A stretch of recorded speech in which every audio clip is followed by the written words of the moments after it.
Hello guys, welcome back to On the Flow podcast. You have your host with you, Nay, and we have David. on the top of our list, we have traditions. How you feel about traditional values? Tradition in marriage, friendship, and life, family in general. Well, traditions can be a stabilizing factor in relationships, organizations, or just interactions with people. Okay. But it's important for you to be comfortable with traditions. Some traditions, some people might think are outdated. And what do you mean by outdated traditions? Okay, for instance, it seems like in relationships, Okay. going outside of the relationships for something that you could supposedly be getting at home seems to be accepted. For instance, divorces are at an all-time high. That's true. So you say before divorces wasn't accepted? Either people were really good at hiding, going outside of their relationships, or they just weren't doing it. They were more committed to Fighting the for traditional what they type had. of Yeah. relationship Fighting, marriage. Yeah. Hanging in there, fighting for what they had. Yeah. I get what you're saying. Family traditions. That's a good way of bonding. You know, if you have like family get together, a traditional family get together, That's true. that's, you know, the family gets together and get to, catch up with each other. You know, that's a So that's you a big good on thing. traditional values? Yeah, yes I am. I'm big on family traditions as well, and like you mentioned before, marriage. Every time I talk to somebody that's been married for a long time, they always say it wasn't easy. It wasn't easy. So they did have their breaking points, but somehow, some way, they found out to stay together or come to amends. Maybe it was communication. That's always a key factor in any kind of relationship. Yeah, maybe it was. They was Communication. communicating. They came to an understanding to keep it together. Who knows? I know family traditions in general, I value because that's how I was raised. I was raised on being loyal and putting your family first. Because family is everything. Yeah. You believe that? Yes, it You is. think? Even though sometimes you have to cut off certain family members, but we ain't gonna get too deep into that. But family is everything. We here, we are cousins. There's my cousins, and we are cousins. Gender roles. You know how they say, oh, man's supposed to take out the trash. That's the man's job, and they say woman is supposed to stay in the house and cook and clean. You know how they was old school. They say that was outdated too. Yeah. Gender roles evolves. It's not so much as the traditions like the hunter-gathering, where Where's like the hunter-gathering? males went out to secure food Oh, okay. and the women tended to the home. But lions, the woman lion hunt for food.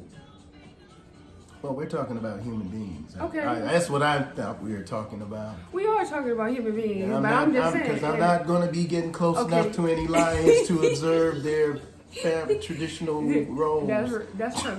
Okay, sorry for cutting you off. But yeah, no problem. Yeah, so nowadays it's mainly based on who can do the better job in specific roles. Who can do a better job at it? Yeah. That's who should do it. Whoever do it the best. That's basically how society is supposed to be. Whoever is best at the job gets the job. Women are working. They've been working, but historically speaking, is a recent development. Up until let's say the late 1800s, women didn't work. They took care of the home. They stayed at home. Because that's all they knew at that time. That's the position they had to play because that was their role. Yep, and also because they had as many kids as they could have. There was no such thing as contraception. So when you were having sex, you were going to procreate if both people were healthy. That was going to be the outcome of that. unless you're not going to have sex, and nobody's going to be in a relationship where they don't have sex. That's not an issue. Right. So they had to stay home Or who because she gonna was watch probably them kids? pregnant, or there's a bunch of kids at home. Yeah, who was gonna watch And them kids? there were no daycare centers like that, unless you were like They had wealthy. nannies though. That's if you were the wealthy. Uh-huh. And the majority of people in society are not wealthy. Okay. So they had to stay at home. Somebody had to stay at home and take care of the kids. And that role was traditionally the woman. Nowadays, gender roles are kind of intertwined a little bit. Is that a problem? Well, if both people are okay with this, because because of communication, and that's a plan that they had for their relationship, that's fine. That's not an issue. Not only just communication, but clear communication where Clear it's communication. understood on both ends. Yes. Because you could talk to somebody all day and it could be going one ear or the other. It's like, all right. But understanding, Yeah. that's where the thing is. People are like, but we communicate. But are you understanding what Was it clear? where they coming from? Clear communication. You're bringing up a good point because the problem is that sometimes one partner or the other might never assume that whoever it is you're communicating with knows your thoughts unless you speak them. I don't know of anybody who's telepathic to where they can read a mind. You have to be clear on what your objectives or what your wants are by speaking clearly, plainly, basically spelling it out to a person. Don't assume they know Right. or I know what you want. You have to let me know. So you should talk. clear communication, like you said. You should talk to that person until they understand. And don't stop the conversation until they understand. Like, do you understand where I'm coming from? Don't just say yeah. You ask them a question until they get it. Because some people are in the conversation they're like, yeah, I get it. Okay, so if you get it, how did you perceive that? You Yeah. ask that question, and so you can see where they come from. Sometimes it wasn't perceived how you put it out there, and they receive the message. Sometimes you do get to know a person's, you can maybe anticipate, but you can't assume that that's always going to be the case. Like, okay, for instance, a birthday. It'd be safe to assume that this person would like you to do something for them for their birthday. That's about Because one of the you- that's if you know this person. It's a justifiable assumption that this person would like for you to somehow recognize their birthday. Okay, so do you know about love languages? It's 5 different love languages. And Okay, your boy, love are we- and your no, we just touching topics. It's 5 different love language, and your love language could be different from their love language. And some people, like you said, assume that this person wants to be loved like your love language, and the whole time they want to be loved in their love language, and they only accept it because they love you. You get what I'm saying? It's 5 different love language. We have physical touch, words of affirmation. We have gift giving. That was 3 big ones that a lot of people chose. And Gift giving. That's giving and receiving gifts, like giving and receiving gifts. It could be anything. Your love language could be gift giving, and their love language could be acts of service. They would like for you to clean up the back room before they get home, type of thing. And you love them and your love language, and they don't want that. That's why you said clear communication and understanding. We have to be equal and. those sound more like tasks than proofs of No, affection. it's love language. Giving and receiving gifts. Words of affirmation. Words of affirmation is you can tell somebody they're beautiful every day. Some people just like to hear that they're beautiful, they are loved, they want to, just something that's stroke their ego Okay. a little bit. And then you have acts of service. Some people like breakfast in bed, or they like running their bath water, or their feet rubbed. It's not a job. It's just different love. Everybody got their own love language. Women are always given the benefit of the doubt. For instance, they find out that a couple is splitting up, they're going to assume, well, what did he do? Okay. If the police are called for a disturbance, domestic disturbance, they're gonna automatically assume it was the man who was causing the problem. In courts, women are sentenced far less harshly than men for the same crime. In a divorce, a man is going to be taken to the cleaners. You know, you provide for your family, you have a home that you provided for your family, but in the instance of a divorce, she's going to be given the house, half of his stuff. Visitation with the children is basically, he's at her mercy. It's not a new problem, but it's one that men are basically, tired of. So you're saying it's a double standard? I'd say it's a triple standard. A triple standard, and there's a lot of injustice. So that's why the fight is so aggressive, because of the triple standards, you say? Yeah, but we'll stick with double standards. Okay, so yeah. it was the double standards that got this fight between men and women. So one of those double standards were removed. You think that will balance off the scales between the masculine and feminine energy? Seeing and how entrenched this system is, I really can't see that as a possibility. The system is so entrenched that it works for a significant part of the population, and they're not going to get rid of that. So instead of putting the fire out, they adding fire to the flame. It's a continuing issue. It's an ongoing issue. So basically, people being messy outside, stirring the pot to keep this fight and this wrestle up. Other people are benefiting off the little conflict. Yeah. It's people benefit off the conflict. So yeah, that's why men and women are at odds right now. The injustice is serious, and the people that's being messy, they need their ass whooped. Moving on. Would you say you a man that balance your masculine and feminine energy, or do you know that's a thing? Masculine and feminine energy. Everybody have a masculine and feminine side. I get what you're saying, but not really feeling that feminine energy about things. No, do you know that's a thing? Everybody has a masculine. Okay, let me talk a more technical way. Do you know about the left hemisphere and the right hemisphere of your brain? Yeah. Okay, so we're gonna speak about that side. Do you think the right hemisphere and the left hemisphere of your brain is balanced? I used to know. Okay, so the right is the feminine, and the left is the masculine side. The right is more of like the creative side of you, the more person that's more in tune with nature, being grounded, and then the left hemisphere is the action oriented, the logical, the more hands-on.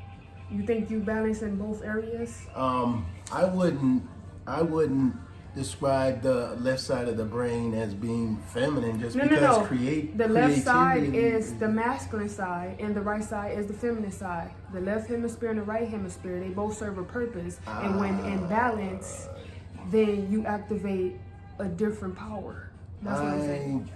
Just do your I'm not homework going on to that. subscribe to that. I think the brain isn't female or male oriented. The brain is an organ. And what gives you your masculine or feminine energy is the type of person you are. If you're a masculine man, that's gonna be your energy, your main energy. Mm-hmm. If you're a feminine woman, that's gonna be your main energy. I don't believe it has anything to do with the brain. The brain is an organ that organizes, that controls the function of your body. And like you said, you don't subscribe to that because that's not what you're into. It's a little bit deeper than that, but we are going to respect what you believe in, and we're going to leave that at that. Okay, well, you can believe what you want to believe, and we're going to respect your little wishes. Moving on. Wishes? Your big wishes. Moving on. How about just wishes? Okay, your wish. We're going to respect your wishes, because we ain't stepping on no toes. That's feminine energy. What? Coming up against an argument to throw a little insult in there. Yeah, that's that feminine energy. I want you to do a little homework on that. The left and the right I just want you to do it just a little bit. Don't be closed-minded. Not closed-minded. Just be open with that. Just do a little homework. It's the yin, you know about the yin and the yang, right? Yeah. Okay, when the yin and the yang in balance, then you master self-mastery and self-control. You know what yin and yang means? It's a Give and duality. take. It's duality. It's light and dark. It's duality. It's give and take. Do you know what duality is? Yeah, two things. Light That's and what dark. duality is. Light and dark. The masculine and the feminine energy. Before we move on, are you done with that? Yeah, we're done with Okay, cool. Moving on. What's the difference between feminine energy? I seen that. Feisty. Well, I did it in front of you. I know you saw it. What's the difference between arguing and debating? Okay. Debating involves a controlled oration that involves facts. Arguing is based on feelings. Okay. That's all you have to say? That's it. Okay, my thing about arguing and debating, I perceive debating coming to a common ground, wanting to understand something or getting to the bottom of something, coming to a conclusion. Now, arguing is just, you don't want to come to no conclusion. You just want to hear yourself talk. You just mad. You don't want to resolve the problem. You just want to scream. Over emotional, no self-control, and no self-mastery. We're going to leave that at that, and y'all do as y'all please with that. We don't want it. We from California, and we want to talk about the cost of living in California and the cost of moving, or if we want to move. What you got to say about this economy here in America? California's economy is ridiculous. The cost of living in California, as everybody in California knows, is it's ridiculous. In order to move into like a 2-bedroom apartment, you probably have to have close to like $5,000 just to move in. That's not counting activating the utilities. That's just to secure the apartment. Buying a house. Oh yeah, the interest rates is crazy. The down payment. I seen the interest rates. Yeah. Crazy. Yeah, 10% down to move into a house, which is probably at a minimum going to be between $200,000 and $300,000, and that's probably low end. So you feel that it's just a ripoff all the way around? Ridiculous. It's a ripoff. It's ridiculous. Yeah, and then now when we talk about saving, people have a saving plan. How y'all expect for people to have a saving plan when the bills is just wiping us out? Yeah. Like you really have to negotiate with yourself to get certain things. Am I gonna pay this bill? I'm gonna pay this bill. Like, we fight with ourselves. How do y'all expect for the next generation to thrive if y'all sucking us dry when it comes to our economy, finances, and generational wealth, our stability? It's never ending. And we need to come to a real conclusion about how we're going to head in a more positive direction when it comes to housing, when it comes to even the food sources, because food is $1 million. You go to the grocery store, you get 3 items, you spend $1 million. Like, what is the whole plan? We really need to come together as a community and figure out how we're going to get to the bottom of this. Because it's not going nowhere. The way it's heading to destruction, and it's going to be more crimes, more people homeless, more people losing hope. And I think that's the whole agenda. She was exaggerating about the $1 million for 3 items. So No, I know what I mean. But it do be. No, 10 items do cost $100 though. Yeah, it depends on what you get, but yeah, you have like. You gotta penny pinch and budget like crazy if you want to survive today. That's what like you have to penny pinch and budget. So if you have some penny pinching skills or some survivor skills that you want to teach us, drop them in the comments, please. Why is respect so important? I'm bringing this topic up because respect don't hold as much weight as it used to. A lot of people don't take respect literal anymore. It's just like love. A lot of people don't take love literal anymore. It's just a 4-letter word. Yep. You agree? Yeah, who knows what love really is? Who knows? Unless it's self-love, because you'll love yourself in a way that you want to be loved. So if you love yourself, then you'll know how it looks. Yeah. Okay, so back to respect. Well, respect is vital. Respect allows for a more congenial society. If you respect the people that you come in contact and they in turn respect you, the chance for like conflict or animosity is at a real low level. How could we give respect back to a place where it holds a little bit more value? How can respect hold more weight in today's society where people just don't give a damn about nothing or nobody no more? How could we make that a thing again? That's all on it's an individual choice. And if you was in a position to make that choice a rule, how would you do it? There's no way you can. We speaking hypothetically. How would you come outside and say, you know what? Respect. How would you do it? I have no. By leading by example. Yeah. Of course, you can do that by example, but as far as respect is concerned, you can lead by example. But what are the chances that the majority of those you come in contact with are going to even acknowledge your actions? It doesn't matter. People are into themselves nowadays. The people that receive it are the one whose it was intended for. So we can't think about everybody getting it. If we can just get 4 people to get it, and they pass it on to 4 more people, and then 4 people can pass. It's about chain reaction. Yeah. So we talking about ourselves. How could we show up in the world to prove that respect is a real thing and it needs to be valued a little bit more? That's my answer, is just go about setting the example. Oh, leading by example. And just continuing that. You know, don't waver. Stay the course, like they say. Just be that way to people. People will notice, and maybe they'll see the benefit of having that kind of mindset, to be respectful of other people. Maybe get turned around to being that way themselves. You know, respect is not taught now in a household. That's what I'm saying.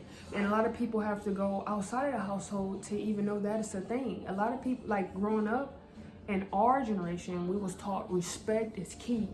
Now they're not being taught that. Well, there's a lot of things that you aren't taught that you can learn outside the household. That's true. Because the household is just like a microcosm of society. When you go out into the world, you're exposed to different things, different people, different ways, and that can influence you. So, like I say, just be an example. Leading by example. That's how we're gonna get respect back in order. Leading by and self-respect. Self-respect can be a chain reaction too, because they see how you respect yourself. Yes. And what you take and what you don't take. Yes. And then they think like, whoa, they got their shit together. I like the way they move and they operate. But that's kind of leading by example too. Yeah. I would lead by self-respect, and maybe I just hope people pick up on it. They just say it like that. Yeah. Yeah, so self-respect, that's what I will do, because it always starts with us first. And then the outside will follow through. Yeah. You think you like self-respect? Yeah. Okay. I'm gonna wrap this up. This video is kind of long.